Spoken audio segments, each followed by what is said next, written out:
All right, let's have a quick talk about the MYP certificate. I've already done another video that looks at how the MYP on-screen e-assessments work along with the e-portfolio submissions. And so this video will really focus on the MYP certificate.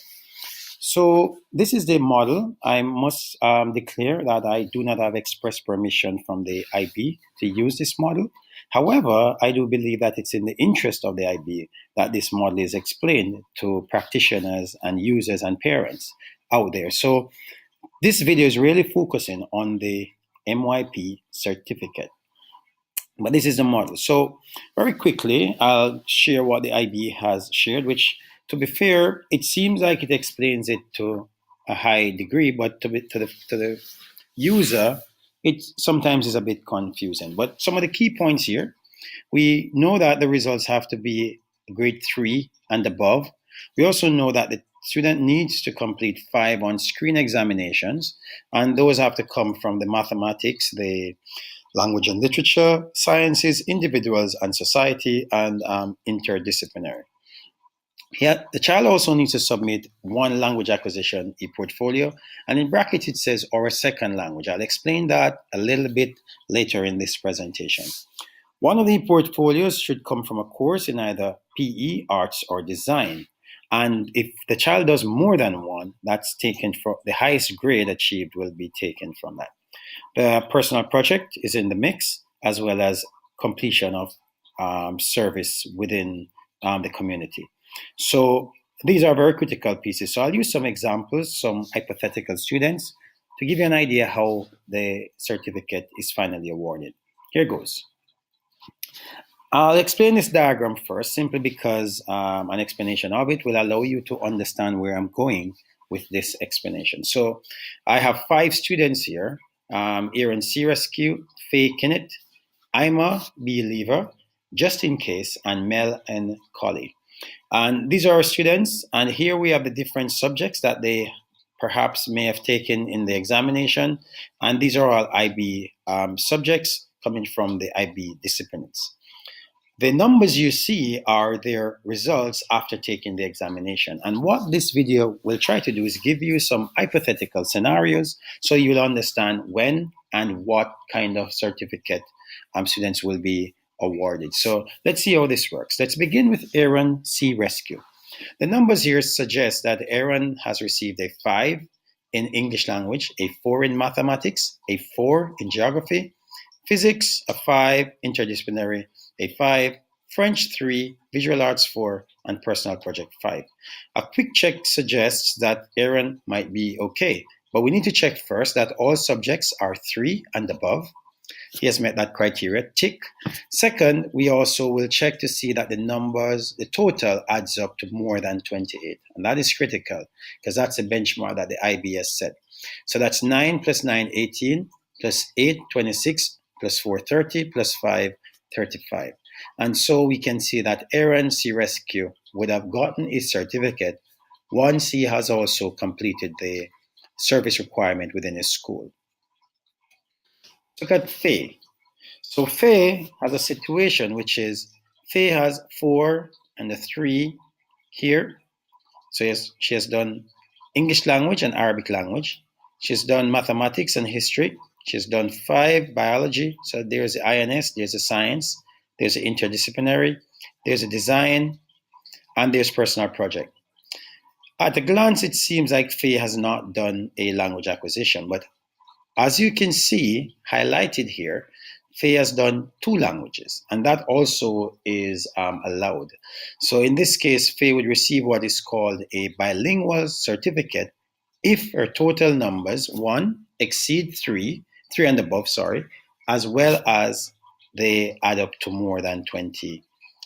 So that's 11 plus 9, that makes 20, and that's 30. So Faye is already above the minimum grade. So Faye would have received the certificate as well.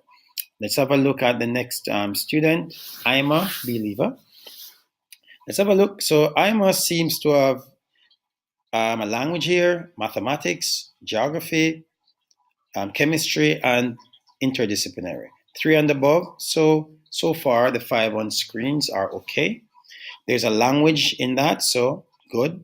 Music and drama. So here, Faye has done two e-portfolios from the optional, the choice ranges. IB in this case would take the highest grade, so the 7 would be counted towards the final total. But Ima has a problem. Ima has a 2, and getting a 2 disqualifies her from the certificate. So despite the fact that she has such high grades, I'm a believer would not have received the certificate. So that shows the importance of the MYP certificate, the personal project in the MYP certificate. Let's have a look at Justine case. Justine has language, math, geography, a science, and interdisciplinary. So 5 on screens are already sorted. Justine also has a language, that's good, visual arts, that's good, and personal project. All 3s and above. We just need to do the final check. Is it above 28? 9 plus 7, that's 16, plus 6, that's 22, plus 4, that gives you 26. So in this case, Justine would not have received a certificate because the number is below 28. So it shows that you can't just be scoring 3s in order to get that certificate. The child needs to show some mastery beyond 3s, not just the borderline scores. Our final student, Mel and Colleagues, let's have a look. There's a language, there's mathematics, there's a INS, there's a sign. So far, so good. There's also chemistry. So that's 2 sciences taken. Interdisciplinary is there, so the on-screens are covered. There's a second language done, there's visual arts, there's design, and there's personal project. So the first thing, remember what I said about the sciences. Here, the 7 would be taken. But here we have a little problem. There's a 2. And initially, the belief is that maybe she would not have received the certificate. But because she has also submitted a design portfolio, it means that the highest grade would go. And so that 3 would be sufficient to ensure that she qualifies. A quick glance at the numbers would say that's a 6 plus 3, that's 9, plus 4, 13, plus 4, that's 17. And then we take the highest grade here, so that's 24, 31, and so on. So you can see that Mel would also qualify. And as you can see, Mel does a lot more subjects than is maybe required, because in general, 8 is sufficient as long as they are strategically selected.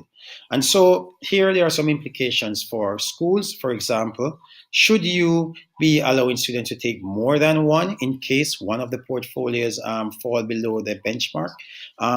It's also about whether should we focus on the personal project to ensure that students do score 3s and above. So these are some of the factors that schools can throw into the mix when they are considering what to do. But the key point here is that this is how the certificate is awarded. I hope that this video and these illustrations allow you to understand when and what kind of considerations you should be taking, when you should focus on which subject, and how you could support students. But that is the key point here. This has covered all the different scenarios. And I hope that this video has been helpful. And if there are any questions, just drop them into the comment section and I'll try to clarify further. In all of this, the student must also meet the school's requirement for service. For IB, the IB just asks the question and a yes or a no is sufficient. And so school needs to create their own accountability measures within their school system. There's no need for documentation. No need to provide that documentation to IB, but you should have your own accountability systems within school to provide that yes or a no. Thank you for watching. This is your MYP mentor, and I hope that was helpful. Thank you.